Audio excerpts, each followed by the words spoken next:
दर्शक हो, आता पाहणार आहोत एक महत्त्वाची बातमी।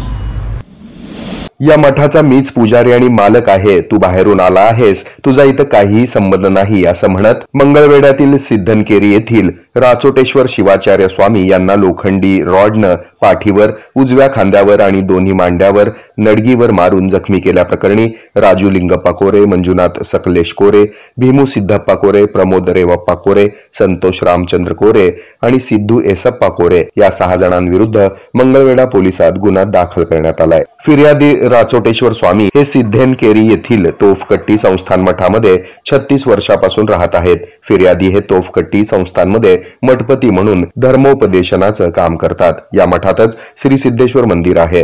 फिर्यादीच्या सोबत सेवेत त्यांच्या शिष्य काशीबाई रेवणसिद्ध स्वामी आणि शिवमूर्ती राचप्पा स्वामी हे नेहमी असतात। सिद्धनकेरी गावातील काही लोक पूजापाठ करण्याकरिता आले असता तो मठ आमचा आहे असं म्हणून फिर्यादी सोबत वाद घालत असतात। 3 मार्च रोजी रात्री 9 वाजता मठामध्ये खोलीत फिर्यादी झोपण्याकरिता जाताना या सर्व आरोपींनी मठामधील सीसीटीव्हीची तोडफोड केली आणि मठाचा मीच पुजारी आणि मालक आहे, तू बाहेरून आला असं म्हणत त्यांना मारहाण करण्यास सुरुवात केली। या मारहाणीमध्ये राचोटेश्वर शिवाचार्य स्वामी गंभीर जखमी झाल्याचं दिसून येत आहे। हे आहे मेट्रोकास्ट केबल नेटवर्क आणि आपण पाहत आहात द न्यूज प्लस बरच काही।